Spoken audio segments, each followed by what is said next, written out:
Friday. Agenda for the day. I'm gonna play a very quick video, which is an intro that I recorded on this session like a couple of weeks ago. Give me some time to save my voice, and then after the video is over, I will open things up to Q&A, and we'll get into all of your questions live. And I think, yeah, that should do it. April, why don't you kick the video off, and then I'll see you guys on the other side in just a few minutes.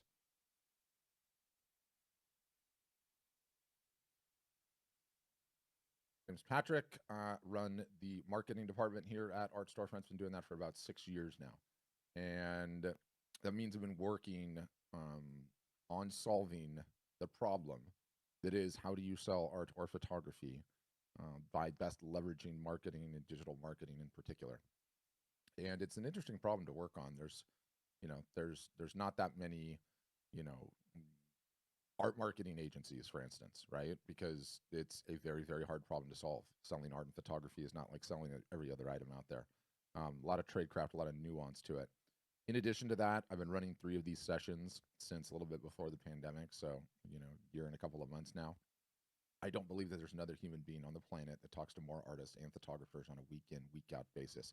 I have now at this point heard it all, seen it all, you know, niche selection, pricing, sales, Facebook ads, branding, how to negotiate with the galleries, pricing, markup. I have heard and been through all of it over the last year. And in addition to that, we have like a little bit over 5,500 customers now. And one of the things that we do a great deal of is studying the ones that sell the best and studying quite in depth. For instance, who's capturing the most emails? How are they doing that? Excuse me. Who is the best on Facebook? Who is the best on Instagram? What are they posting? What kind of activity are they getting there? Who is selling the most art, period? Who is selling the most classes? Who is selling the most originals? Who's selling the most commissions? Metal prints, canvas prints. And you do all of that collectively. And why am I bringing all of this up? I think I can help you. I think today's Q&A after I'm done with the presentation can be insanely valuable. I think if you're struggling with something, I probably have a solution that can put you on the path. And I mean that in the biggest non-sales pitch way ever. I don't care if you ever do business with Art Storefronts, if you ever become a customer. I want the session to be valuable. I want to try to get you on a path to growing your art business to where you want it to be. I honestly believe that I can help you. So the Q&A will happen sort of after the presentation, and love for you to think about whatever questions you have, whether you've never sold your art before and you're just trying to get into it, whether you had robust sales pre-pandemic and the pandemic crushed you, whether you're struggling with a question of niche selection. What style should you be doing? Or you're struggling with, how to price your work, or you're struggling with how to get attention to your work, which, let's be honest, 100% of you guys are struggling with that. Every single solitary artist and photographer is struggling with that. But point being, have your questions ready, and we'll get into the Q&A after the fact. But I want to start with sort of this new concept that I've come up with, and I call it the art selling pyramid. Okay, and I sort of stole it from Maslow's hierarchy of needs. I don't know if you've seen this pyramid, right? But in Maslow's hierarchy of needs, um, you've got the physiological needs at the bottom, right? And the concept of the pyramid is you have to sort the blocks on the bottom before you can even contemplate sorting the blocks on the top. And the physiological needs are first, right? We have to eat, we have to sleep, we have to do that daily. That has to happen every single solitary day before we can even contemplate working on safety and shelter and money. And then you go up the thing, and it's love and belonging and esteem and self actualization. You can become a great person and all of that jazz. So let me give you the art selling pyramid, okay? Borrowed from Maslow. Same thing, pyramid, got to sort the bottom blocks, up we move. And the bottom block, the first block is attention. And I know, without equivocation, that every single solitary person on this Zoom call has an attention problem. What is attention? It is the eyeballs that you need to be able to sell your work. It is people knowing who you are, seeing your work, interacting with you. And we live in a in a world right now where attention is the currency of the land. It's not dollars, it's attention. You have the attention, you can do anything. Without it, you're not in the game. Does the best art that's being created get sold? No. The best art that's being created that gets seen gets sold. And attention is every single solitary one of our problems. And just like in Maslow's pyramid, you have to sort it daily. You have to be working on getting more of it daily. It is no different than eating and sleeping. I look at this little pyramid and, a perfect way for me to explain it. Do you know who some of the most powerful women, not just in the United States, are, but in the entire world are? It's the Kardashians. You want to know why? They have attention. Okay. Any one of those women, any of those surgically enhanced women, could decide to start painting stick figures tomorrow and sell $35 million worth of art in the first year. Why? Because they have attention. Okay. They understood what the currency of the land is. When you have the attention, you can do anything. Attention comes in two forms: rented and owned. Rented are YouTube subscribers and Instagram fans and Facebook followers, any social media followers you have on any of those sites. Why is it rented? It's rented because you don't own it. They can change the rules at any time. Still very important, but it's rented. The other kind of attention, the owned attention, really email addresses, most importantly. Secondarily, snail mail. And for some people that do text message marketing, it's phone numbers. But you have to work on building your attention day in, day out. It is a quotidian job. And ultimately, it's the biggest problem that every single solitary one of you on here have. Some of you think you have a website problem. Some of you think you have a pricing problem. Some of you think you have a problem negotiating with galleries. You can't even have any of those problems until you solve the attention problem. The attention problem is the whole ball game. And when you understand it, you start getting intentional. You start working at it. It is no different than eating and sleeping. What did you do to acquire more attention for your work today? If you're not working on that, then you can't even have any of the other problems. Next block, okay, after we solve the attention situation, we're working on it. It's a constant battle. It never ends. The outside of this block is number 1 and 2 here, and then I'm going to get into the block. Number 1 is the business model, okay? I believe that an artist or a photographer, if they want to build a successful business, has to understand the business model. The business model is selling direct, by which I mean you, the artist, the photographer, selling directly to your end customer. You retain the data on your end customer such that you are able to market to that customer in perpetuity. Many people, the way that the industry worked traditionally forever, was people that did not retain this information. They sold through galleries, or maybe they did the show in their circuit, but they weren't the best at keeping up with these people and marketing to them in perpetuity. I got this book that I cite all the time, and it's by Weiland. Weiland is the whale guy. Okay, and don't worry, I'm going to send you links to this. But he wrote this book. He sells it directly on his website. He's depending on who you talk to, he's the #1 selling artist in the entire United States, probably even the world, to be honest with you, because of his business model and what he's done. And he talks in that book about this concept called a collector list. Okay, and for Weiland, a collector list are buyers of his art that sell or that buy in upwards of 7+ pieces over the course of a lifetime. And he treats this collector list like VIP. They are his collectors might as well be staying in the Four Seasons. He reaches out. He gives them special access to things. He likes their social media posts, and he continues to build that list. Okay, and fundamentally, it is one of the single solitary most important things any art or photography business can have. Collectors surface, you market to them in perpetuity, your prices continue to go up, they go along for the ride. Some of these people will buy in upwards of 20 and 30 and 40 pieces throughout the course of your life. And if you are not building that list, it's sort of like you're working a job and you're not putting any money away in a retirement account. It's almost like a 401k that just pays every single solitary year. And I can go into some detailed examples, but the goal is you come out with a new series. You have a show, right? Whether it's a photographic series or it's the series that you painted. You'll start out, and your collector list will maybe buy 2% of the show or 5% of the show. And your goal is just to build that list such that the percentage of the work that they buy goes up and up and up. And I've seen customers that I've worked with recently where 40 to 50% of the show is bought before anyone even sees it by their collectors, just gone.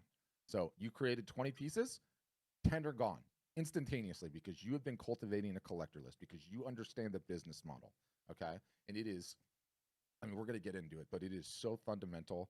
And I've been doing this for a long time now. Okay. I've talked to a lot of people, and it breaks my damn heart because on a regular basis, people are coming on these calls. Okay. And they're in their late 40s, late 50s, late 60s, late 70s. They are at the top of their game. They have honed their craft to the greatest it's ever going to be. And guess what? They didn't understand the business model. And guess what? They didn't keep a collector list. And so guess what? The pandemic hit and all their offline revenue sources, poof, are gone. And they're coming on this call and they're going, Patrick, and this is how I envisioned it. They had the corner office, floor to ceiling windows, the giant executive desk, the big leather chair. And I'm telling them, I'm sorry, you're out of there and you have to go back to the mailroom and you're pushing the cart because you did not cultivate this list. Okay. You did not keep a collector list. You did not work on your marketing. You did not understand the business model. What do you have now? You have nothing. What are you going to do? What are you going to do? Wait the pandemic out? Like half the galleries are closed. The ones that are still open are renegotiating the split from 50-50 to 60-40 because they have 100 different artists that they want to pick from. Go back on the show and thayer circuit. That's wonderful. That does not pay if it's not at 100% attendance. How long is it going to take for the show and thayer circuit to get back to 100% attendance? We don't know, but it's not going to be instantaneous, right? So really, really passionate about the business model. Really, really passionate about the collector list. I think the minute you understand that, boy, are you in a great place. Boy, are you in a great place. You're building it. It takes time. Okay, that's the outer shell. The inside of the block, 3 ways to sell art. There are 3 ways to sell art. Okay, every single solitary artist, my argument, and photographer needs to understand the 3 ways to sell art and needs to be applying them in their business. Number 1, best way to sell art. Trick question of sorts. Everyone knows the best way to sell art. It's in person, face to face. It always has been. It always will be. Okay, in person, face to face is the best way to sell art. Anytime you have the ability, my voice is just going weird today. Anytime you have the ability to sell art that way, you do that. Problem, we are all of us geographically fixed on this planet. We all have to sleep. We can't have 15 conversations at once. So the third way to sell art, and I say third because it's the least important, is via your website. You absolutely have to have a website. The website solves for these problems when you're asleep, 15 people at a time, and for many of the geographic problems. The second way to sell art, okay, the newest way to sell art, the one the entire art selling world is trying to figure out right now, the greatest advancement in selling art since forever is exactly what we're doing right now. It is selling art via live video in either a one-to-one fashion or a one-to-many fashion. A one-to-one fashion, I go to Antonio's website. Antonio, these pieces are very interesting. What is that one behind you? I would like to buy it. Can we talk about it? Antonio goes, Patrick, no problem. Let me set up a Zoom call with you. I'll show you a couple of pieces and we can talk about it. I can get to know you. That is the one-to-one fashion. The one-to-many fashion, okay, which is mega interesting as well, is this concept of a live art show, okay? And if my, what am I doing? There we go. So I have a couple examples of this I'm going to show. This is a painter in his garage studio.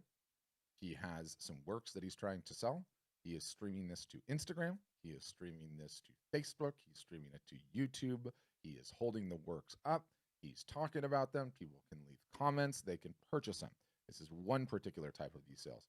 This is a customer and a good friend of ours named Matthew Locke. We've run a number of these different initiatives with him. In addition, okay, to this concept of doing it in your studio, what happens if you have an actual show? He had an actual show in the middle of the pandemic. Now, attendance was limited.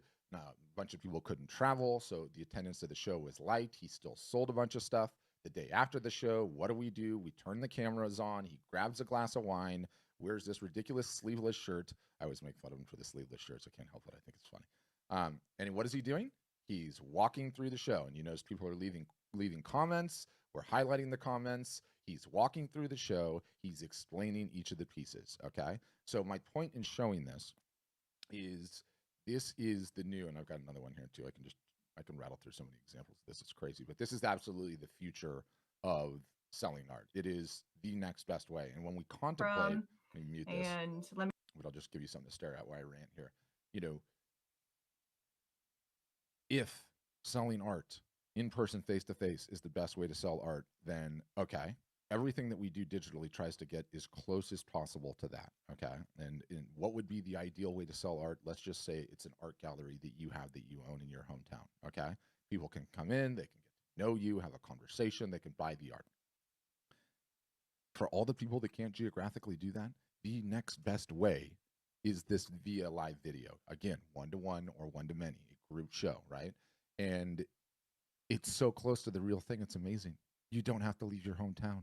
They get to know you. They get to interact with you. They feel like they have a bond with the artist. It is the future, full stop.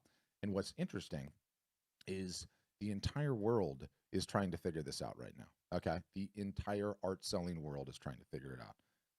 Your industry doesn't have a lot of reports. There's two big ones. Okay. There is the Art Market 2021 report. They do one of these each year. It's from Art Basel and UBS. I'm going to send you links to the report. I want you to read it. It's amazing. It's incredible.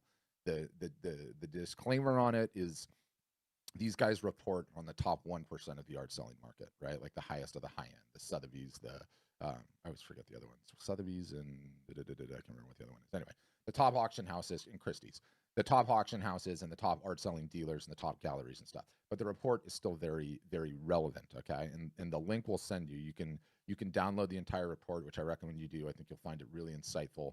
But they have these key findings too, which is like this snazzy little web page they built to talk about it. And so I can go in here, I can explore this thing. They've got some lovely little graphs.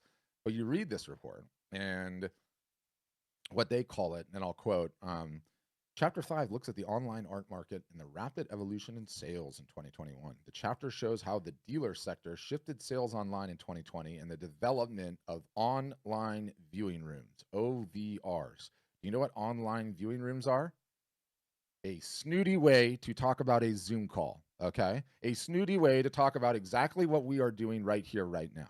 So this is the future of how to sell art in an incredible, incredible fashion. I always feel like a bit of a Yahoo to share numbers, but I'm going to share numbers because it's going to give this whole entire thing some teeth, okay? So Matthew Laka, longtime customer, great friend, normally does the full dog and pony gallery shows. In the middle, so this was on June 9th, 2020. He did two of these over a 15-day period. He sold 62 pieces for a little bit over $30,000 Canadian. From his basement, no 50-50 split, direct, didn't have to leave. This is his garage studio. It's where he paints. Didn't even leave his living room.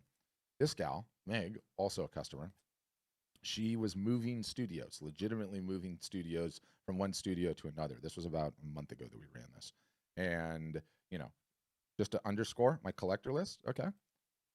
This particular sale was teased on a Friday. On Monday, she emailed her collector list. Her collector list bought 46% of the show. She sold a little bit less than, I think, 76 different pieces for $15,000. Now, the pieces in this particular show were like the color studies, right? They weren't like the full buttoned up pieces. I'm trying to get to one where she's actually holding one. You know, there were color studies, there were sketches, there were smaller works, right? You know, stuff that was just involved in it. But the point is, this is absolutely the future. It is such an incredible way to sell art and photography. The entire world is trying to figure it out. You know, you get people using various different, you know, at the snooty end, it's OVRs, online viewing rooms, or the art fairs and shows that are trying to keep the booth deposits. What's their line that they love? We're going to have a virtual art show, right? Everyone is trying to figure this out right now. I do not know what floor this particular elevator is going to go to. My guess is it's going to go very, very, very high. What I'm saying is right now, this elevator is on the ground floor and the doors haven't even closed yet. The whole world's trying to figure this out. And there is so much tradecraft to it. I can't even begin to tell you. You know, this particular Zoom call, I have all you guys in a Zoom call right now, right? This is also being streamed to 2 YouTube channels, to a Facebook channel, to Twitter, all at once, all simultaneously. Everyone is trying to figure this out, and it is the most effective way to sell art, period. And so, step one is becoming aware of it. Step two is starting to practice it and put it into practice. And I guarantee there's probably not a single solitary person on this call that is doing it. And, you know, people ask, what is it that you do at Art Storefronts? We teach our customers how to sell art and photography in the most advanced ways possible. And because I don't care, 90%, I tell people these things, 90% of the people will never, ever even do it. So I don't even care to give away the tradecraft. I'll give away the tradecraft right now. So my sleeveless associate here, Matthew, is using wireless Apple AirPods connected to his iPhone, which has this stream going out live on Instagram. We are leveraging software that is streaming it, that's putting in this little title here, right? And his logo and, you know, the banner at the bottom to inquire, and it's pulling the comments in. So cell phone, earpods connected to Instagram on the phone, laptop, computer, Facebook, personal Facebook, YouTube account. All of that goes down all at once simultaneously. And you can see there's numbers here if the number 2 thing goes away. He's even got little numbers here. Why?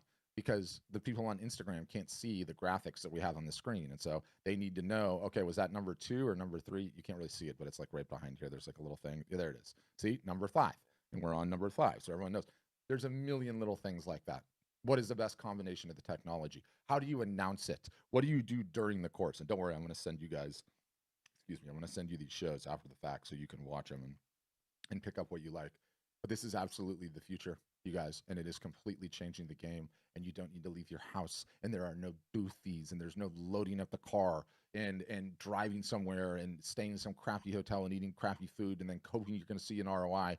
There is no limit to the amount that you can run. It is the most uh, uh, beneficial use, highest ROI use of an artist or a photographer's time I could even imagine right now. It's not even close. And again, whole world's trying to figure it out. So those are the 3 ways to sell art. I got to get back to my pyramid.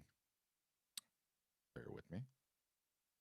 You have to be running all 3, and you have to be doing all 3 consistently all year long. So we start by constantly gathering attention. We start by recognizing the business model, collector list, as well as the 3 ways to sell art.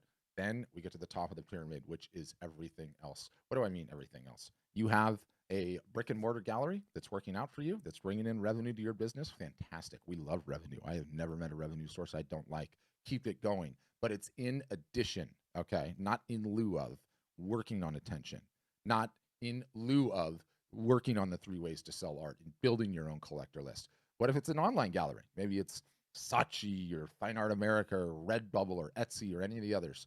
Is it bringing in revenue? Fantastic. I've never met a revenue source I don't like, but it's in addition to everything else. Okay. It's in addition to getting your own attention. It's in addition to the 3 ways of selling art. So too, if you're doing the show and Thayer circuit, we love the show and Thayer circuit. It's fantastic. I can't wait for it to come back. It is a great way to build attention, but it's in addition to those 2. You understand this pyramid, okay? You start working on this pyramid, and you are going to be on the path towards building a successful art or photography business. You don't, and you don't control the rules. You do not control the stakes. You can have the rug ripped out from underneath you at any point in time, which I've seen again and again and again on these calls. And you know, one of the things that no one talks about, okay, and does not get mentioned enough. 3 of these a week for a year and a half, okay? It's not hyperbole. That many of them. Every single solitary week, there are people in their 60s, 70s, 80s, and I would say once every 2 weeks, somebody in their 90s comes in on these calls asking questions. And so, why do I bring that up? Understand the perspective of how long you guys are going to be artists and photographers selling your art or photography. Okay. You guys don't go through midlife crises. Doesn't happen to creatives. You don't decide all of a sudden you're going to stop being a painter and you're going to go rent jet skis in Florida for the summer and that's going to be your job. Okay. So when you have the perspective figured out that you are going to be working at this for the rest of your life into your 90s in many cases, it underscores how important it is to understand this pyramid, to start working on this pyramid. And guess what? It's not going to be easy at first if you're just getting started. It's going to be a pain in the butt. You know, I'm looking at Rick there, and Rick, if you have not been building that list the entire time, when I'm telling you, you have to learn how to email market and social media market, and you need to start doing it on a regular basis, that could be frustrating, but it's not frustrating when you got another 25 years of growth in this doggone business. So what does Art Storefronts do at the end of the day? We teach you how to do the pyramid. Yeah, we give you a website. And yeah, we put you into a university where there's no graduates because the learning never stops. That's really, in a nutshell, who we are, what we do. All right, guys. Well, thanks for indulging me on the pre-recorded video. I usually try to do that live, but I'm out of gas. There's a maxim that applies to investing, and it goes: you don't have to get a whole lot right as long as you don't get a whole lot wrong. And the idea is that if you consistently put your money away in a retirement account and you don't make any risky investments in picking stocks or speculative real estate or anything else, and you do that consistently over time, you'll win. You'll win. You don't have to get a whole lot right as long as you don't get a whole lot wrong. I think that same maxim applies to that pyramid. You don't have to get a whole lot right as long as you don't get that thing wrong. And it's easy to take it cynically, like, oh yeah, so says the guy that provides a website and marketing help. You don't have to sign up with us to follow that pyramid. But it's not hyperbole when I say I've been running 3 of these things a week for a year and a half now. And it's like there are so many people, like I mentioned, that are late in their careers that did not follow that pyramid that had incredibly successful careers that were doing wonderful. that we're making a solid income. But if you don't, oh yeah, you guys don't see me on the Zoom. Thank you for telling me that.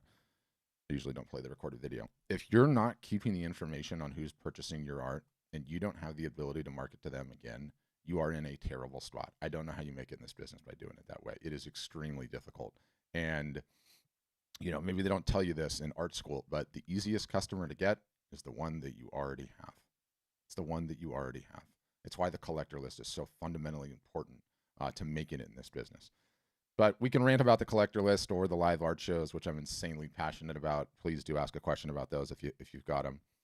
But I'm happy to open it up to Q&A. A couple of different ways that we do that. One, if you're one of the brave ones like CG, William, and Benjamin, appreciate you guys for having the temerity to turn the cameras on a Friday. If you have a question, you can just raise your hand and I'll see your hand. Okay, CG, I got you first. So I'll know. And then, but for everyone else, there's like this button, and I'll do this because it'll make it a little bit easier. There's this button at the bottom of your Zoom bar, and it says reactions. And if you click on that thing, it's like a little smiley face with a hand. It gives you the ability to raise your hand, sort of digitally speaking. And then I know you have a question, and I can just kind of work the queue that way. If you don't want to turn your camera on, you don't have to turn your camera on. Okay, I totally get that. All good. You can ask just via audio. And then if you're one of the ones that are watching the stream, Facebook, YouTube, Twitter, I see your comments and I can answer your questions as well. And Chris and Kat, I hope neither of you are driving. Can I? So it's one of the amazing things about Zoom, right? Like you're instantaneously just like transported into like everyone's world and what they're doing. I had a UPS guy once, and he had the phone like this, and he was driving the UPS truck, and you could like see it, and then he would like run out and go deliver a package.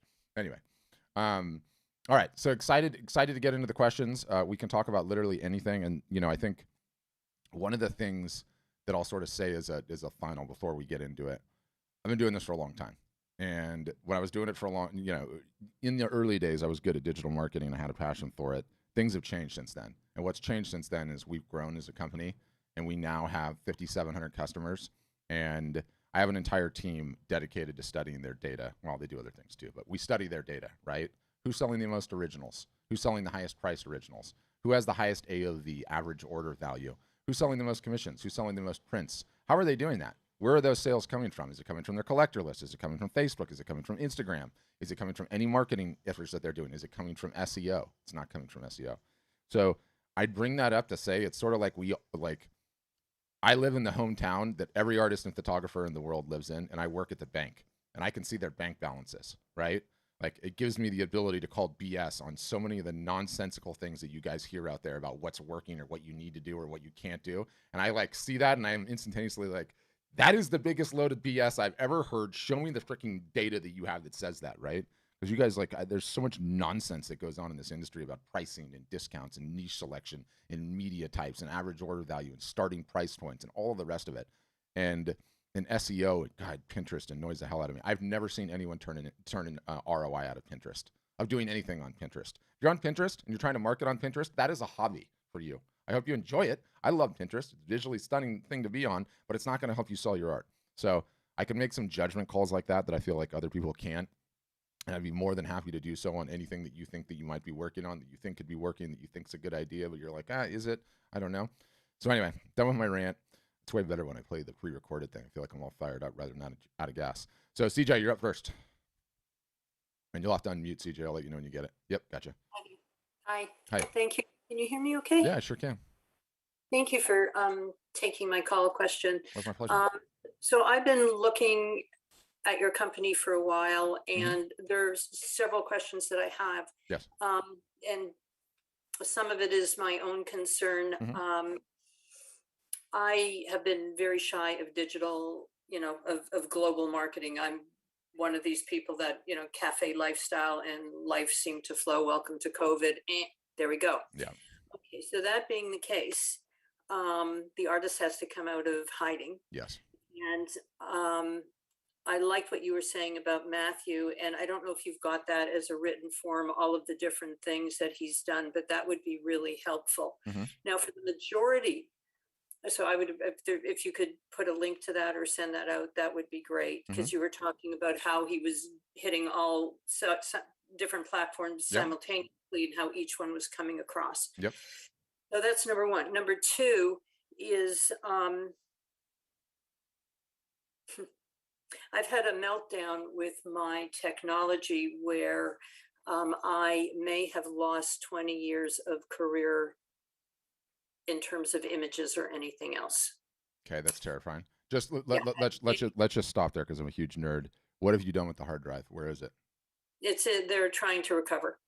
Are they good people? Do you know? Okay, so you've taken it to recovery specialists. All right. Oh Don't. yeah, yeah, yeah. So yeah, and if you've got somebody really fabulous, I would really like to know who they are Yeah. because this is My middle of. buddy is like the IT nerd of all IT nerds, and my loving wife. I love her. Okay, she's an extreme high performer. She's incredible. She put a leaky water bottle on top of my tower, and it leaked all over the inside of my hard drive. And he resurrected it, and he said it was like the hardest thing that he's ever done. So the point is, those data recovery specialists are kind of like chefs, right? There's like the Michelin star chefs, and then there's like the local pick it up place. So don't just end with one opinion if it's truly fried. And you can send me an email. Just send me an email after this thing's over and let me know if it comes back recovered or not. If it doesn't, I'll give you some further advice. They've been working on it for weeks. I don't know what your email is other than the one that they Patrick, sent yeah, it. Patrick at Art Storefronts, yeah. Okay, so that would be really great. And I'm assuming your friend is in the States, right? Yeah, Southern California. Okay. So that brings me to my next question. They're all kind of wrapped around this. So I have the majority of my career was it began in Canada when I was a kid. Then for a few decades in the US. Now I'm back in Canada, and I would have some of it was in Europe also. But right now I'm in Canada. So when it comes to putting up the website, should it be Canadian based or US based on production, based on, I don't know what Matthew's price points are. I know what mine, have traditionally been. So I don't, and I've sold over 350 original paintings. So if you have any information for me on that, that would be helpful. Yeah. One, you need to see a demo because we can help you considerably. Two, I love the Canadian accent. I could just hear it. I could just hear it coming through, and I enjoy it. Yeah, thanks. Well, let's go all the way back to the beginning. Prior to the pandemic hitting, and maybe even like 2 months, you didn't know what I looked like. You never would have seen me. I hate video. I hate being on video. I'm a social media marketing expert. I don't post anything ever. Not on Facebook, not on Instagram, ever. Not on Twitter either. All of it's scrubbed. I loved hiding behind the camera instead of in front of it. But I have a face for radio. I'm contrarian, right? I saw the writing on the wall, and I knew that it was clear as day that we needed to change as an organization. And now we're like one of the most video-heavy organizations you'll ever see. I mean, you can't even make it through our ecosystem without seeing my ugly face on a daily basis, because we spend so much on ads and I remarket everywhere. So I take your point. I love where you were at, but be contrarian in this situation. I highly recommend it. It is that effective. That's number one. Number two, the website problems are very, very easy to solve, whether Canadian or not. I mean, it comes down to, are you selling originals? Are you selling prints? In Matthew's case, Both. he has, yes. Both. You have a printer that you integrate with. Let's just start with the prints. The originals, you know what to do with the originals. You're stuck shipping and selling those. The majority of my market, though, has been in the US or in Europe, the minority here in Canada. So if people are ordering work, wouldn't it be better for them to order it out of the States 100%. than here? Yeah, Which is considered more viable as in terms of as an artist? It's not even more viable. It's the tax situation, right? So what Matthew does is the originals are the originals. Obviously, he ships those all over the place. It's not a problem. The prints, he has a domestic Canadian printer and he has a US based printer. The US based printer handles worldwide orders, and then just to get through that, like Canadian, whatever it is, VAT or border tax or whatever you have, all his Canadian orders he fulfills himself just using his local printer. So that's sort of. Oh, sorry, I was going to interrupt. Okay, yeah. So because when I was speaking to Reed, you're talking about just prices on the website. Is that what you're saying? Like you showed in Canadian. Well, one is prices, but also where it's being fulfilled. So I was under the understanding we could only choose one fulfillment, either in the US or Canada. Am I incorrect? Yeah, you're incorrect. Yeah, you can do both, and no one really cares if the prices are in Canadian or American dollars. It doesn't affect the sale in my experience in the slightest. Yeah, no, that I'm not concerned about the currency because Mhm. I've always either sold in Canadian in US or euro. Mhm. So, Perfect. so I'm really not concerned about that. I was more concerned about how it was going to be fulfilled for each market. Yeah. Um, okay, so I can have two of those. Then, next on the hit parade. Um, in getting your website, because mine is antiquated. I've had it for many, many years. Mhm. You see it on a phone or on a computer. Yeah, yeah. It looks like a postage stamp, Yep. doesn't fill the screen. Yep. So, it all needs to be done. That being said, what would I really need to give your team to do it? Because my concern is a lot of my, because I've been an artist since the 60s, if the truth be known, No, I'm but okay. more recently in the No, 90s. I'm okay. Sorry, my wife And was asking something.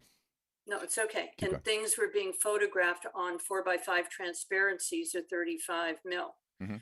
So I have those No. transparencies, and those aren't good enough to do prints from Oh, erroneous. Who told you that? Absolutely erroneous. because they're flat. It doesn't matter if they're flat. Are you talking about whether they're transparencies or slides? You can get those professionally scanned, and they're going to be plenty high resolution to do prints from.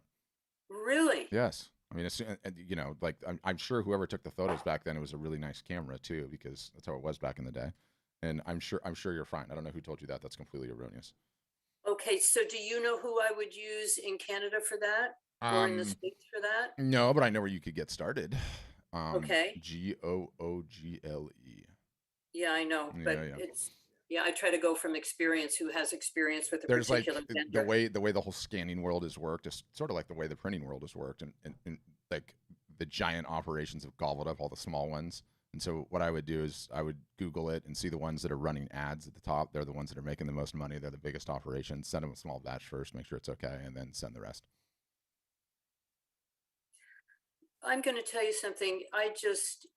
In terms of either data recovery or not, you Mm-hmm. just had me breathe this massive sigh of relief. Well, I'm happy. I'm happy. I'm happy I can do that for you. Yes. Just know that So, that's come on the back of about 27 different headaches throughout my life, losing everything so many times I can't begin to tell you.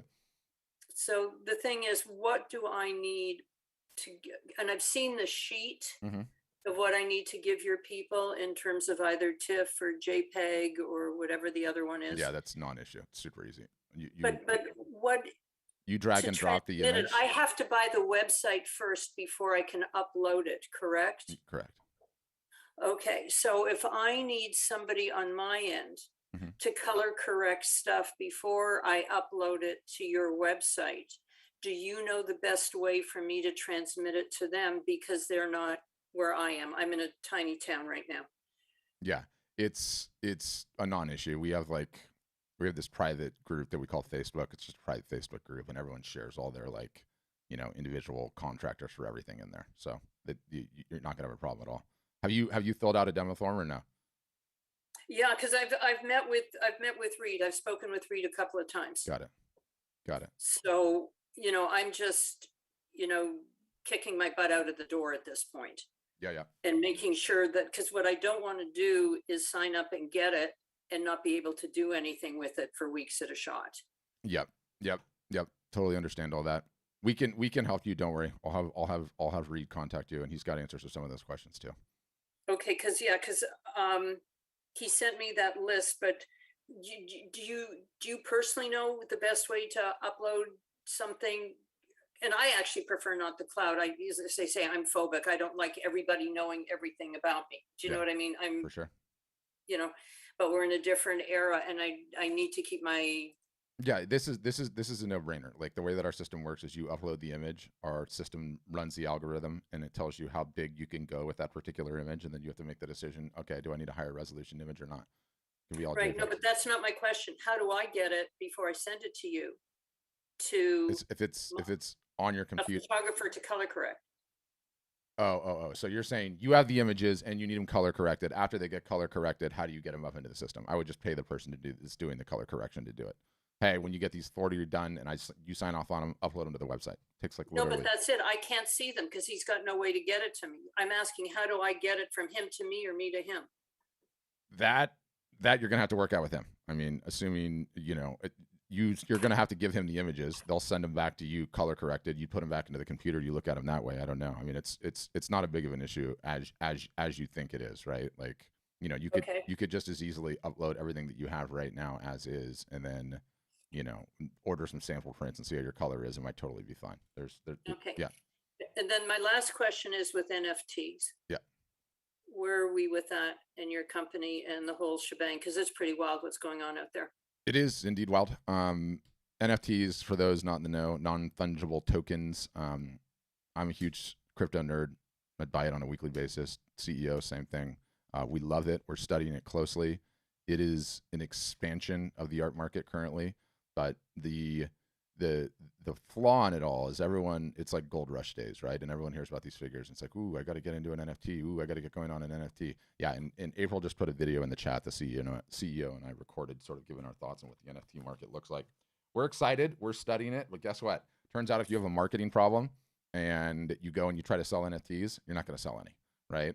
Like, you still have to solve the marketing problem. Once you do, then you can contemplate NFTs and all that they portend. I like them. I'm excited about what they portend. I don't see anyone that doesn't have a strong following and, you know, like a deep connection to the digital world already seeing any success with them. And TBD. It's coming though. It's coming. Okay. Yeah. And I guess the final thing is it worth, should I sign up for the website without having enough of the images done, and Yes. I can speak to your people Yes. on the phone or Zoom? Yes. And the reason I say that, don't take it as a sales pitch, because it's not. You need to get going, right? Yeah. Otherwise the hours turn into days, turn into weeks. Let me just get those images scanned. I'll get you right. Yeah. Yeah, we're into months already here. Yep. Don't worry. I'm going to have Reed contact you. Okay. How long will they work with me for on the website? He can explain all of it, but we have such a smooth process to get you up running ready. Like, you'll love it. We're completely different than any other operation you've seen. So. Okay, so I need just to not be afraid anymore and just bite the bullet and go for it. Plunge. Patrick, I thank you for your time. Everybody else for giving me the space to ask these questions, and I will email you on the hard drive. Yeah.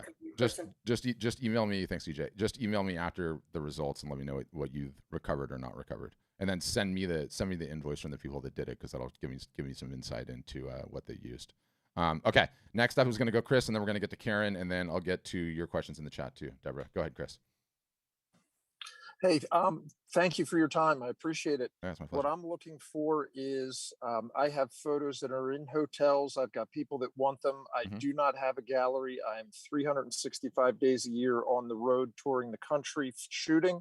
Amazing. And I want to have a 100% digital process from customer to fulfillment and everything in between. And that I'm curious what the beautiful part of the internet in today's day and age, isn't it? It's amazing. Yeah, and I love the way you started out. And what I realized is I'm not really selling my photos. I'm selling me. And the videos are certainly, whether they're live or whether they're connected, I already see the vision in my head as to what to do. But what I want to know is, start to finish, what are the other pieces that I need besides you? And nothing. You just have to get the website, upload your stuff, pick which printer you want to integrate with. We integrate with Bay Photo on the West Coast and then Graphic Dimension on the East Coast. You will sign up for a merchant account. We use Stripe, which the whole internet world use Stripe. You connect the merchant account to your art storefront site and to your bank account. Order comes in, you get paid. Printer gets paid. Printer prints order. Printer boxes order. Printer slaps your logo on the side of the box, ships the order. You touch nothing. You touch nothing. You don't even have to send an email in the entire process. It's done. Autopilot. That doesn't mean we have some magical technology that makes fish and or customers jump in the boat. But in terms of the printing, you can be officed anywhere you like. You don't even need to do anything except just respond to an occasional, like, hey, I had a question about such and such email. So other than that, it's totally automated. That part's really easy. That part's like no-brainer. Done. Perfect. Then who is it that I need to follow up with from here? We'll have somebody reach out. Have you requested a demo or no? I believe I have. I think I have like 5 or 6 emails in my inbox from you guys at the moment. Oh, 5 or 6? How about 500 or 600? Okay, we email more. We email more than any human being on the planet, and I'm embarrassed by it. But step one is acknowledging that you have a problem. Okay, we've got a problem. Oh, it's terrible. Yeah, I'm embarrassed by it. I'm embarrassed by it. I do have one more tech question. Yeah, please. Go ahead. Is there a way to connect through with QR codes?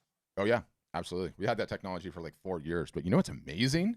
Like, it always infuriates me because I'm just such a huge nerd, right? And you hear about like South Korea where like the QR codes are everything. Like they've been there for everywhere, right? Like on ads, Right. ordering, just all over the place. And I'm like, when is this going to come here? Because it actually is so fantastically awesome. And, if you would have said even like a year ago, there's still a lot of people that are like, what the hell is a QR code? I'm not doing it. And then two things happened. One, for whatever reason, the restaurants led with it. They're like, screw it, we're not printing our menus. And now you can almost not go to a restaurant, at least in my town. I mean, you're going all over the place, but do you know, like, the percentage of restaurants now that have the QR code on the table instead of the menu is like staggering, right? That's number one. And then number two, thank God for this, Android and iOS incorporated the QR code scanner directly into the phone without some stupid app, right? So now they're a thing. And so what's awesome is our system automatically outputs one for every single solitary individual piece. So you have the printout, you can print it out, you can grab it, you can put it on whatever you're doing, put it wherever you want. Boom, they scan it, it goes directly to the piece in the store, and all of that happens automatic. Well, there's just you press a button, you say get QR code. You don't have to do anything. It's awesome. So can I also then allocate when payments go through Stripe? If I have a painting hanging, let's say in a restaurant, and a customer sees it, they scan the QR, they purchase it. Can you also pay the restaurant through the Stripe account?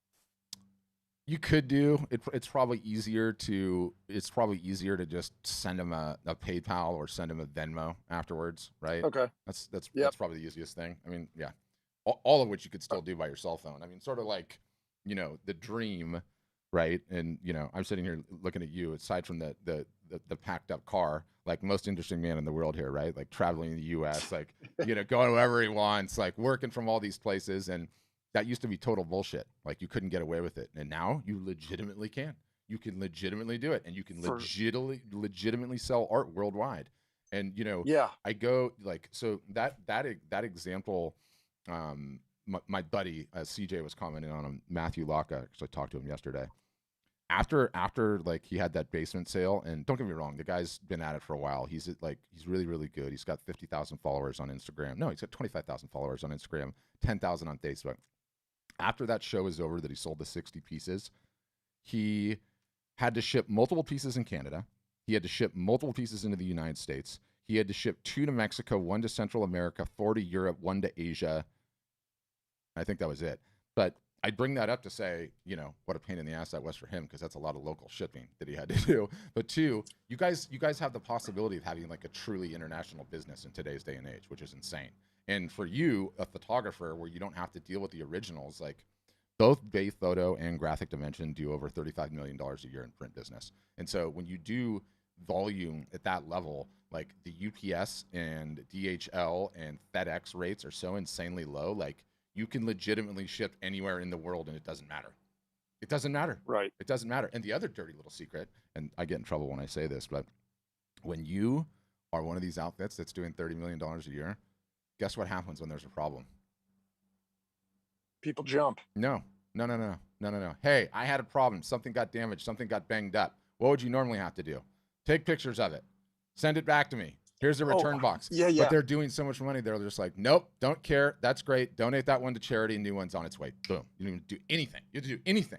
It's like, it's fantastic. It's fantastic. That's what I meant by people jump. They jump to help fix the problem. Yeah, but they don't even care. They're making so much money. It's such a pain in the butt to ship art. Like ship it back to me like I inspect it. No, don't worry about it. It almost never happens, but it's like, don't worry about it. New one's in the mail. And it's just like, oh. Do you know how many customer service BS back and forth emails you just avoided by that, right? By like being partnered with the big institutions. And I guess like where I was going at, and just a quick rant, and then I'll get to the next questions, is printing used to be an art form, right? It used to be an absolute art form, and in the early days. And now, sadly, everybody has the same monitors. Everyone has the same color calibration equipment for those monitors. Everyone has the same printers. Everyone has the same ink for those printers. Everyone has the same Q software. Everyone is printing on the same media types. And so it's just become a commodity. It's just become a commodity. And all the little small and mom and pop shops are going out of business because they can't afford to buy ink by the barrel. They can't afford to buy paper by the barrel. But the economy of scale just benefits the artists so much because they're doing so much in business. You get those lower shipping rates because they're doing so much in business. You don't have to deal with the headache of customer service, and returns. And so Point being, it's a good time. It's a good time to be like a photographic artist when you can work with a huge lab. It's a nice thing. Right on. So my next step is just make sure I get the demo and go from there. Yeah, you don't even have to do it. We'll have them call you. I'm All right. like, my new initiative is like no more Thorn BS. Like, yeah, we're a website company, we have to use Thorns, but who wants to fill one of those damn things out? Like, if we have your contact information, I'll just have my people contact you. You can go about wandering the world, my friend. Right on. I really appreciate it. Love it. Have a good day, Chris. Okay, next up is Karen. Go ahead, Karen.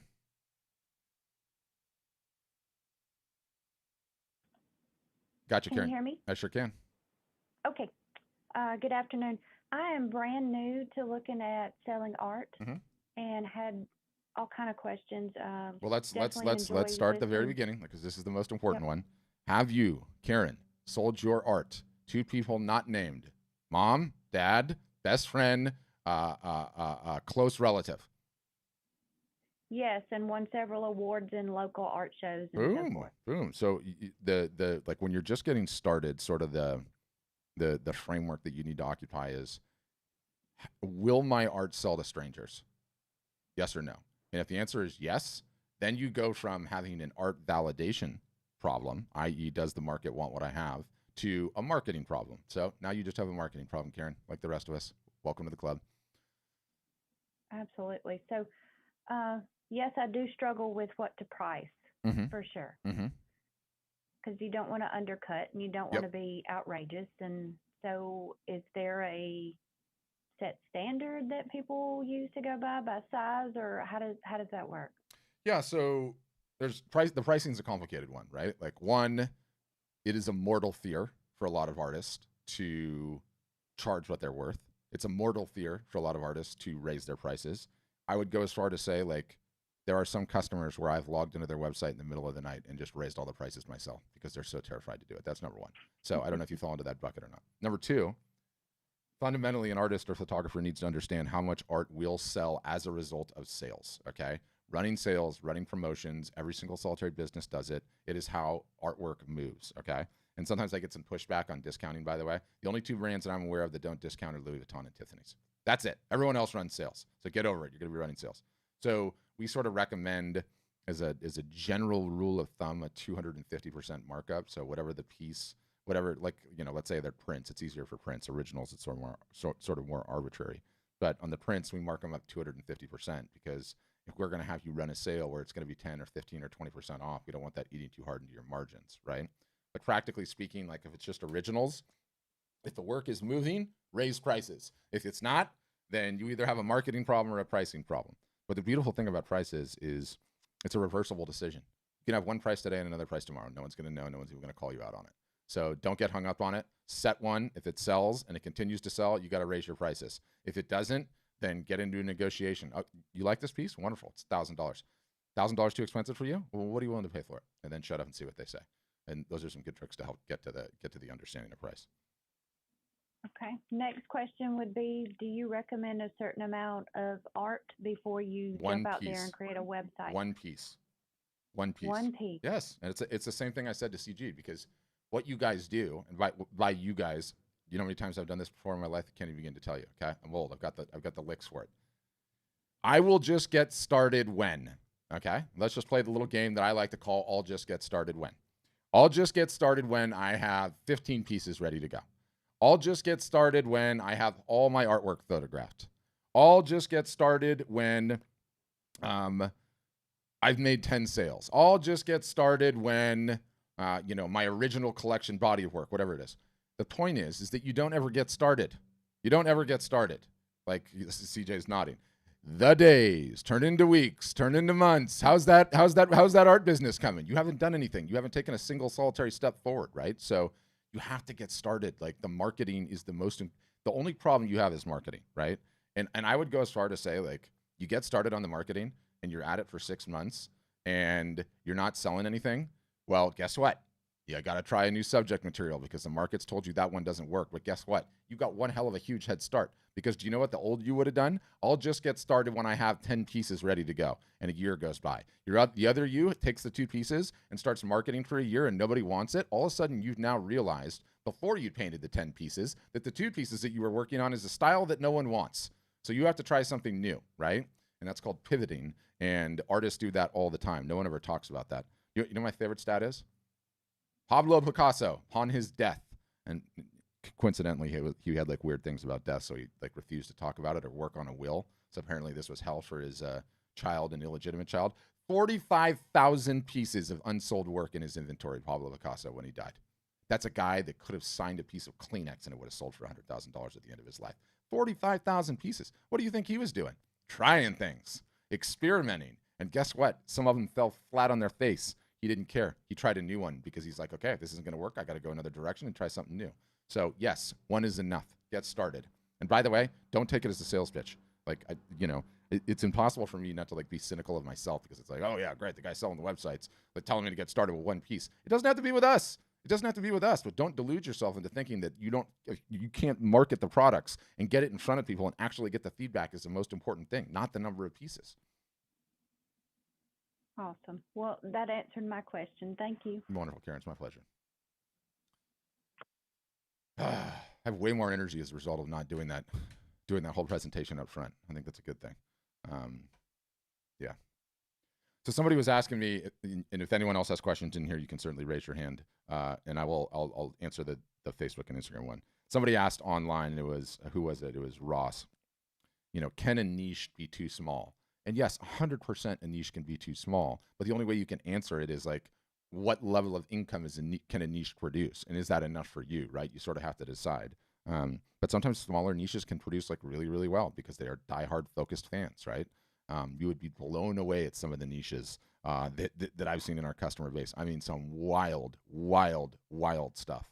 Got one gal that paints cowboys in various different restaurant themes. So there's like a cowboy, a horse, and a sushi theme, and a cowboy and a horse and Italian restaurant theme. And I'm not kidding. How the hell do you come up with that niche? I don't know, but she does incredibly well. I have no idea how she's doing that. So there's so many different crazy niche things that you can do. So that's what I would say. Marty, that's a ask that question internally. She's a customer. She's asking about a marketing technique. Okay, somebody asked me about Facebook and Instagram. What was that? Let me see. Hold on. Where's the doggone Facebook one? I just saw it. What are the price points? No. I thought I saw one. Maybe I didn't. Okay, Chris is asking, will not clients in the collector list be very aware of price changes? Yeah, they will be. But here's why it doesn't matter. Your collector list, you treat like VIPs, right? Like you treat them like they're staying at the Four Seasons, and you over communicate to them. So if you're having a sale, you let them know you're having a sale before you let anyone else know you're having a sale, and say, thank you so much for your continued support. I just wanted to let you know that I was having a sale coming up. Absolutely zero pressure to buy. Here's everything that's going to be on sale. Hope you're well. You'll get my Christmas card soon, right? And as long as you over communicate, totally fine. We have this human tendency to think that every little piece of marketing information and every sale that we do, everybody that's on our list sees it. Nothing could be further from the truth. Nobody sees the damn thing, okay? Everyone else is busy and they're watching cat videos and they're sat on the couch and doing whatever they're doing, okay? They're not looking at what you're doing. Nobody's seeing anything that you're doing. Don't worry about it. That's what I'd say about that, Chris. Doesn't matter. Doesn't matter in the end at all. Also, this is an important one. There's essentially 13 days left, 14 days left till the start of Q4. Why is that important? The fourth quarter, okay? The last 3 months of the year, traditionally, is when more art and or photography is sold than at any other time of the year, and it's not even close. Now, we used to live in a civilized society where Q4 would really appropriately kick off after we've had Thanksgiving.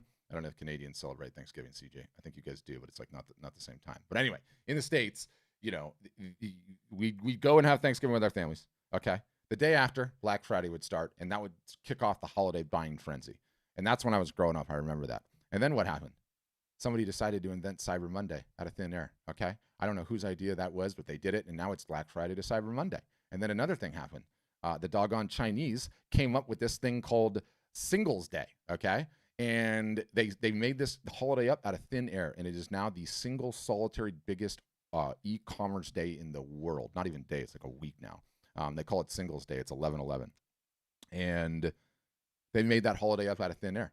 And then, do you know who was watching that? Jeff Bezos. And Jeff Bezos like, I'm going to steal something from the Chinese for a change. This is awesome. Reversal. And you know what happened? He came up with Prime Day, invented a holiday out of thin air. Prime Day is now one of the biggest e-commerce days in history. So then what happened is instead of starting on Black Friday, the day after Thanksgiving, one particular merchant or brand is like, you know what we're going to do? We're going to go ahead and get ahead of everybody else. And we're going to launch our Black Friday sale the week before. And they were the first one to get away with it that year. And then the next year, 500 brands did it. And now it's just a race for who can start. And it like starts October 1st. And you ever seen Jaws, the movie Jaws? You know when like the police captain is on the back of the boat throwing the blood and guts into the water to try to bring the shark to the surface? October 1st is when it starts. Every single solitary brand, merchant, marketer is just throwing the chum into the water, right? And what is that doing? It's whipping up the buying frenzy. It is getting everyone in the buying mood. It's getting everyone to get these little dopamine hits. Sale, sale, sale, sale, sale. I got to buy, I got to buy, I got to buy. The FOMO comes out, the fear of missing out. I rant like this just to tell you, there is no better time, okay, to have your art or photography in the water and attempting to sell it than the fourth quarter, than Q4 coming up. Regardless whether you sign up with us or not, the winners and losers are the ones that just show up, do a little marketing, have a sale, run a live art show. It's not that difficult to do. Any of you guys can do it. And there's still time to get going, get sales in the water. I think this is going to be a tremendous one. I am an optimist. God forbid this dumpster fire of the pandemic comes back. If it does, and we go into any form of lockdown whatsoever, you know, what's going to happen? Everything in home decor is going to explode again like it did last year. And art and photography is in that category. So could be a potentially gigantic one. Want to make you aware of that. Critically important. Critically important. That's what I'd say. What else? Questions? Comments? The only ones I can pick on are the ones that have their cameras on. So CG's got another one. Benjamin, you were laughing at my jokes. See? No, I knew I'd get you. Okay, I'm going to unmute you. You'll have to hit your mic icon. I'll let you know when you get it. Bottom left-hand corner, you just click the microphone button and it should do it.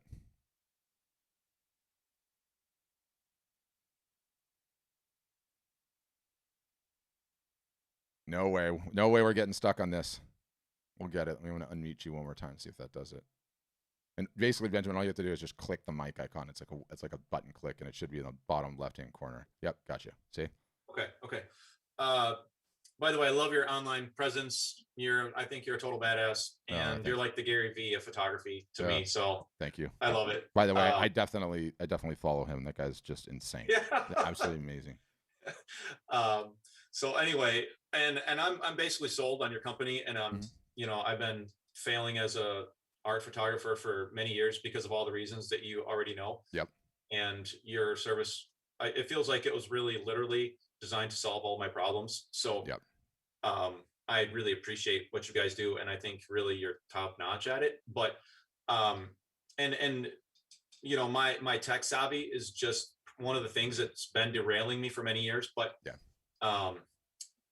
One of the things about the art shows, like I can see how those, I'm a photographer, so I can see how those would work really well for painters, you know, or sculptors or something like that. They work just as well for photographers. Yeah, I mean, and I guess that's my question. Like, how do you just, you know, get one of the values that I see is for you guys, which is like, well, if yesterday's model was invest a bunch of money printing, matting, framing, and getting some stuff up in a gallery with no return, potentially just sitting there on gallery walls, and you got all this stuff cluttering up your house. You can't sell it. It's on your own walls, whatever.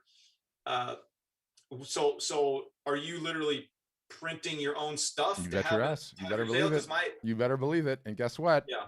You're not selling a 2D image, are you? If I go to your Instagram right now, on your Instagram, am I going to see 2D image after 2D image after 2D image after 2D image? Am I going to see you holding any of the pieces in your hand? Am I going to see any of the pieces actually on the wall? And this is one of the things that infuriates me, but hold on. Yeah. This is what you sell. It's tangible. It hangs on a wall. It's a real thing. People can lust after it. Do you know what you don't sell? Do you know what no one's buying? A 2D image. I'm not buying a 2D image. No one's buying a 2D image. Like the failure to understand merchandising, to understand this is what you sell. If it's an original, fine, hold the original. So, you know, the beauty of the live art show, one is it forces you, or the show and Thayer circuit or the live art show, it forces you to print the inventory, which you need to do. And by the way, I have like this entire stack of like all 10 media types or all 5 media types. Do you know what this whole thing costs? Like $150. Dude, I just use it to say, hey, This is acrylic, right? It's beautiful. It's thick. You know, I can hold it up to the camera. My green screen makes these things look a little circusy. No, right. I can see the value in that, showing people different ways to print the stuff. Yeah. You're giving that tangible example of how it would look on their wall or whatever. So you would just recommend printing out, you know, a selection of your work and then just holding it up like that. Yes. By the way, do it today. Print it out. Yes. Do it today. And like, look, I mean this when I say well, I would print through you guys. I haven't done the whole process, but like one of the awesome things is, like, you know, because you're a photographer, you have all kinds of freaking images. You know, I'm not laboring under the assumption that you're gonna be able to print them all out, right? Yeah, but right. This whole stack, right? Like, so one acrylic, okay. Yep. One canvas, right? Yep. One wood. I actually really like the wood, by the way. Like, it's kind of an up and comer. It's like the texture on these things is awesome. But anyway. Yeah, no, I've actually got some. Yeah. And then one metal, right? Like, you know, you could jump in a video call with me. If I was following you right now and I was like, Ben, I really like your work, and you're like, sweet Patrick, here's the Zoom session, let's talk about it. As long as you have this size to show, pretty damn easy to do on a webcam. Pretty damn easy to do on a cell phone. If you got this thing, it's a pain in the butt, right? I've got one over here and I look like an idiot. So I learned in terms of webcams, like, in this entire stack, you need fine art paper, you need canvas, you need metal, you need acrylic, you need wood. That's 5 pieces. That order from Bay is like $175 in these small sizes. You're done. You have them all. No, right. Yeah, totally minimal investment. Yeah. Okay, cool. Yeah, no, I appreciate it. I'm actually looking forward to moving forward with you guys and actually selling some photography. Yeah. And look, it's like anything else. Like, you know, you've already written the mental check, right? Like, you know, you need to change something and you know you need to get going, but you're young, so you got so much time to get it right, right? And do you just out of curiosity, do you have a service-based component to your business as well in terms of photography, or is it just it's a hobby right now? You want to turn it into a business? No, you know, I've worked as a commercial photographer. I've worked as a wedding/portrait photographer. Yep. And, you know, I'm just sick of trading time for money, and it just dollars for hours. The logistics of it don't work out. Yep. Dollars for hours. You know, I just can't run around for every weekend for $200 here, $200 there. It's just the equation doesn't match up. No, it doesn't. It doesn't. There's some ways that we can talk about that'll increase your AOV on those on the service sessions. But yeah, the good news though is that you still do have an income source off your talent, because it's going to take you some marketing time to build the fine art business. Yeah. And it takes time. Well, I have other jobs too, out, you know, just for cash. Yeah. You know, bartending and stuff like that. But so wonderful. I assume you've requested a demo and been through the whole thing. You probably don't. Do you need another one? Do you want someone to contact you? What do you want me to do? I did have something. I think it was with Matt. I think Matt did my demo. Matt, our resident Kiwi. Yeah. Yep. And I mean, honestly, he didn't even have to be salesy about it, because I can already see that it solves my problems that I'm already quite well aware of. Yeah. You know, my lack of tech savvy, my lack of marketing savvy, and my inability to deal with the hassles of fulfillment in general. Yes. That have just derailed me for years. Yep. The most important thing, like, you know, and I'm sure you've heard me say this plenty of times, but like, fundamentally, like, wasting your time on the nonsense admin of printing and correspondence and going down and looking at proof and sending tracking numbers is all hours that you are not growing your business, because it's all hours you're not solving the problem, which is a marketing problem, right? Straight up, full stop. So all right, I'll have Matt send you an email or something. Yeah, no, I've been in contact with him a couple times already. So, but he actually was the one who told me about this thing today and invited me on it. So okay, so you're all good then. You don't need me. Yep. But no, it's still great and good to see other artists and see what your insights are. Yeah. Just to the whole business in general, because you obviously have got it kind of nailed down. Yeah, well, working on getting better every day. It's a damn hard business, man. Selling art and photography is not like selling ladies' handbags or swim fins or golf clubs. It is a nuanced sale, right? It's an extremely nuanced sale. So, yeah, that's what I'd say. Well, I hope to see you aboard, brother, and on the inside. Yeah, right on. I could use more people that laugh at my jokes, so I appreciate you. Yeah, no, I appreciate it, man. All right, thanks, brother. Yeah. Okay. What else? Was there another question in the chat? Oh, there was Nelson. Does the website have to be a single artist only? No. Since I'm a beginner artist and whenever it's possible that I can share the website with some other artist, you can, Nelson, but here's where we get into like the sticky situation. I want to see if I can unmute you. So I'm going to unmute you right now. So Nelson, if you started with a friend or whatever, the problem we have is that, you know, who's owning the website? Who owns the URL? What happens when there's a divorce, right? Because you end up building the store up and the URL up and the marketing up. And, oh yeah, Nelson's at work, so I can't answer. All good. And there's an entity there that you're building. There's a mailing list that you're building. How do you handle that if something goes sideways? Like, you know, you're doing all the marketing, you're driving all the traffic, you're getting sales. Occasionally they get a sale and you're like, what the hell? I'm doing all the work here. And they're like, yeah, whatever. And then, you know, you leave. So the only time I recommend it is, one, if you're a legitimate art gallery, okay, I get it. Two, if you're a family, because at the end of the day, the family is going to yell and scream at each other about everything anyway, so it doesn't matter, right? But, you know, if it's like a bunch of people together, like Mormon polygamy status weddings, right? Like 5 partners, yeah, I worry about that. There's just too many opportunities where that can go utterly, totally, and completely sideways. So that's what I would say. I hope that answers it, Nelson. You could, but I worry about it. Because then also too, it's like, okay, if you're going to put the site up, well, you need to have a Facebook business page. Is it going to be Nelson and CJ Facebook page? Is it going to be Nelson and CJ Instagram account? Or are you going to have 2 different Facebook pages and 2 different Instagram accounts, which then just the whole thing just starts getting crazy. So you could, but you know, I want you to be cognizant of the potential pitfalls.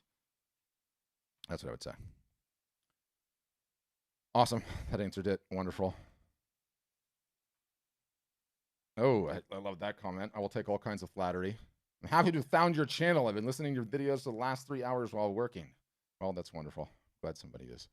Okay. CJ, you had another question. I'll unmute you again. Yeah, I was just trying, you said that you were streaming this to YouTube right now. I was just trying to find it simultaneously. Mm-hmm. You can just, and I couldn't find it. If you just search Art Storefronts or Art Storefronts TV, one of the others. I did Art Storefronts, and then I did Art Storefronts live stream. No, watch. I'll show you how to do it. Let me just do it. Does this come up? Is it on my stream? I can't tell. Let me see. No, it's not. Get that down. Hold on. Wait a minute. All right, good. So here, watch. I'll show you. It's a lot easier from your phone too. But you can just go YouTube Art Storefronts, and so there's one. And where's the other one? Oh, so that's Art Storefronts. It should have given me the Art Storefronts TV one too. It's interesting that it doesn't. Art Storefronts TV. Boom, there's the other one. So question. So people would actually be able to see me right now or anybody else that's on it? Yes, correct. Oh, great. Okay. You're like, oh man. Don't worry, not that many people are watching. Okay, so then that isn't fair to say about your own marketing, man. Come on, you just undercut yourself. Yeah. Well, but, okay. you know what's interesting about it though is that, you know, making it on YouTube is like really, really hard. You have to be like a YouTube specific like entity, right? And like if you look at our accounts, they have like 1,000 followers and like 250 followers. Because for us, it's sort of just a free place to park videos, right? It's just a free place to park and host videos. But if you look on Facebook, it's a different story, right? Because, you know, we have 80,000 Facebook followers and all of that. But at the same time, you know, even with us, like I'll go later this afternoon, the CEO, and I'm getting into Friday Inside Baseball. The CEO and I will have his phone, my phone, Instagram split screen. And then we'll use the software kind of like we're using now to go live on Facebook, our Facebook group, Twitter, both of the YouTube pages. And maybe at the peak, we'll have like 40 viewers or 30 viewers, or sometimes it'll only be 10 viewers or 15 viewers. Doesn't matter to us. Why?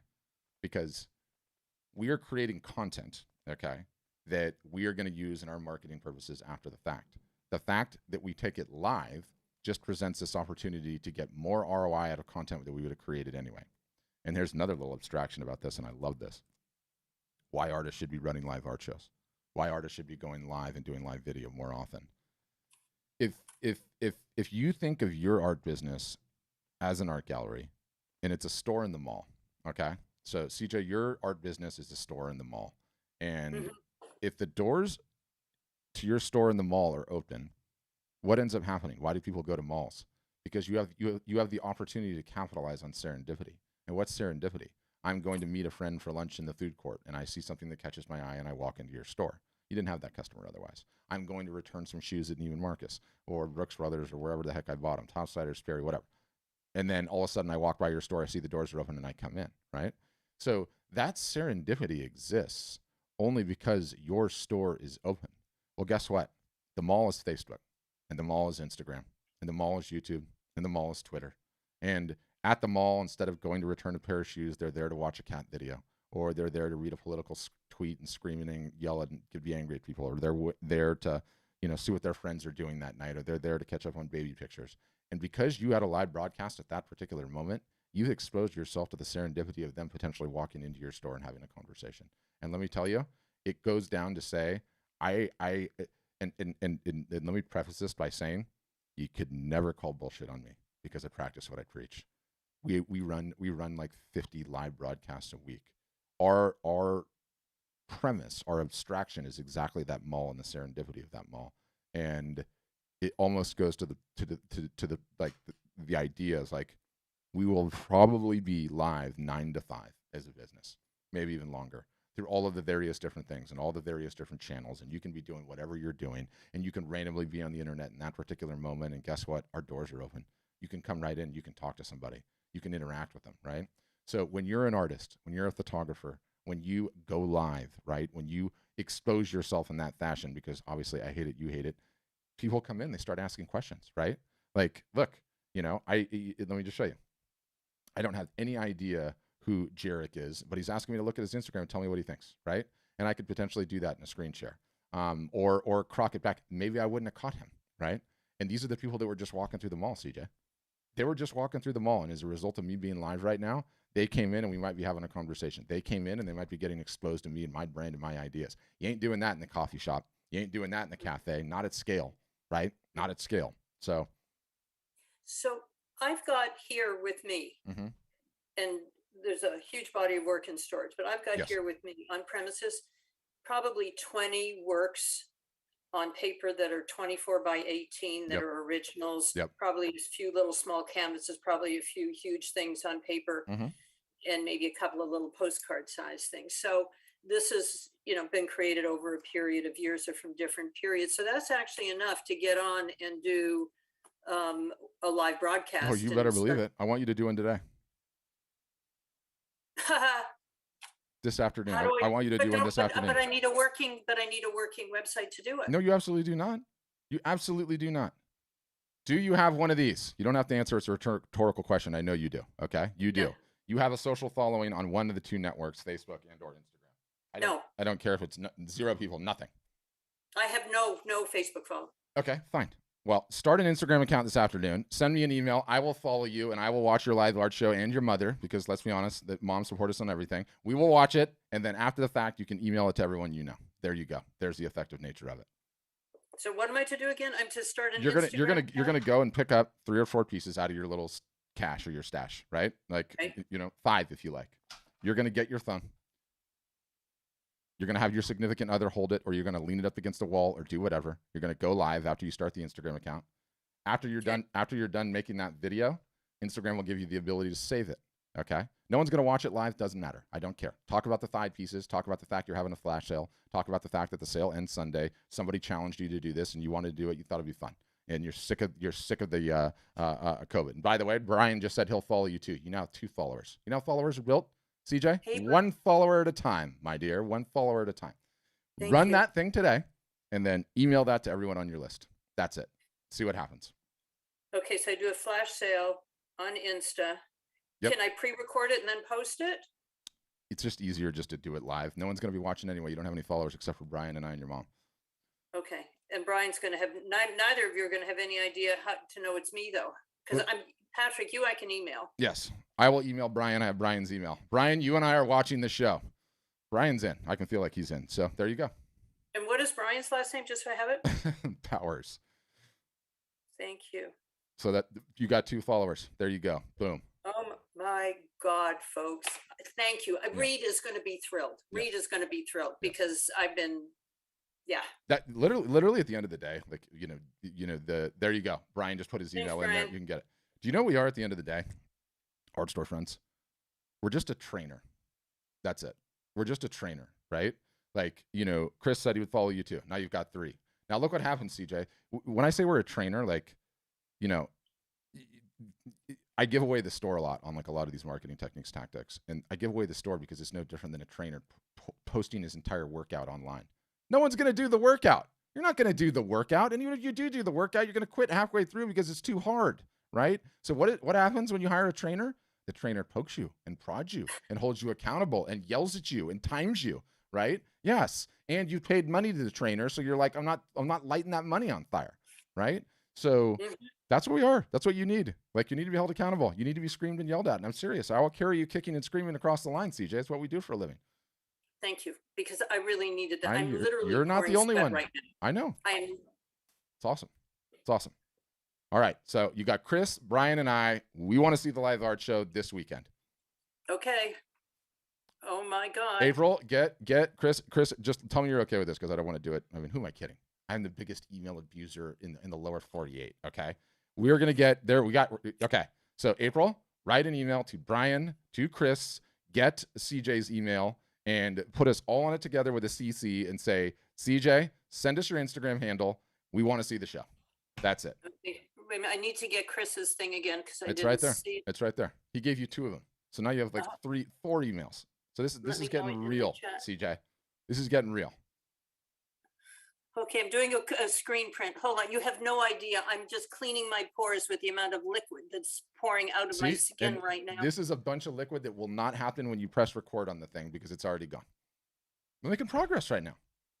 Yeah, I am. Yeah.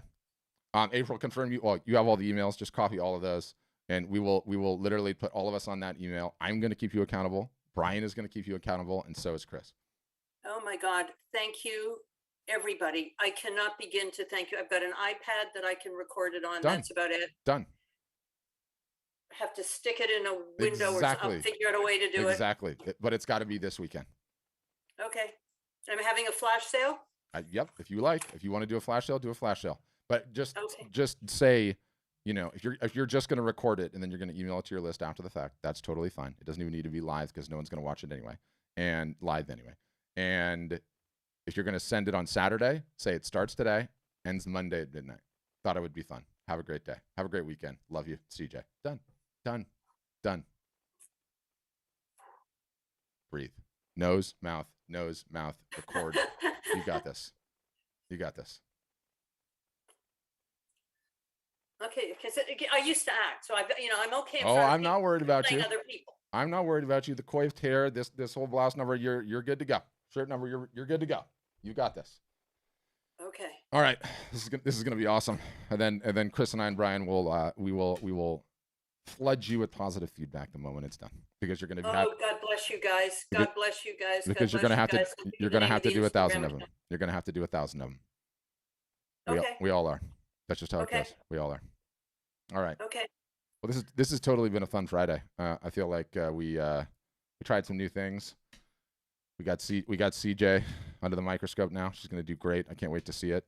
And you know what? Do you know what else too? Let me just buck you guys up. I totally forgot I wanted to show this. So, if you guys are like, this guy's kind of funny. How did he pull that off? Like, where did that come from?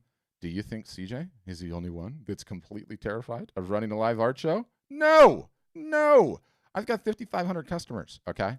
And we just ran a gigantic contest for them, okay? And sort of the premise of the contest was like, all you have to do is run a live art show, and if you do, we have like an in-house marketing agency, and so we offered them like free services. Like we tuned up their Instagram account or their Facebook page or whatever. But I think I got 80? I think I got 89 entries, and the contest ran for a month. 89 out of everyone because people are so terrified, and that's okay. I get it. Like if I carry you guys kicking and screaming over the line, you'll do it. It's the trainer analogy. Full stop.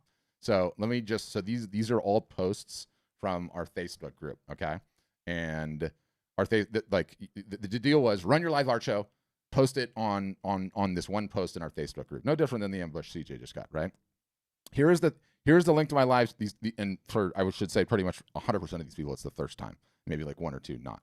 Here's the link to my live art show. Thank you, ASF. It's been a huge success so far. Just did my very first live art show. I was so damn nervous, but I think it came out good, right? First ever live show. It was actually kind of fun. That's what you'll find yourself saying. Here's my show. Hadn't done a live art show in quite a while, and I have to say I was really struck by how much I feel I've improved, especially where comfort level and confidence with the format. Since my first show, around the time, whatever she was saying, thanks to me, awesome, right?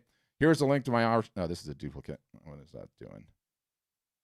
I don't know. I'll delete that later. Anyway, sold 7 at this live art show. 7 pieces. Her first art show ever. How cool is that name, by the way? Maze Mayhew. It rolls off the tongue. Big motivator. Great. What a nerve-wracking experience that ended up becoming. A blast. Okay. That's for you, CJ. Okay. Nerve-wracking experience that ended up becoming a blast. I had loads of issues, what I cannot sort out on my next show. And most importantly, I got 3 sales. Boom, right? Let's see what my next one is. I ran my first art show. I felt like it was going super fast, but I feel good. And I was able to get under my belt. Each one will get better. I love you for saying that, Jill. Okay. It was last minute, but I did it. And by the way, do you know how much I love this one? Look at the image. Can you tell in the image? She filmed herself sideways. She filmed the whole thing sideways, okay? Completely screwed the whole thing up. But she's laughing. The show went on, right? She figured it out. She learned a lesson. She's going to be running thousands of them.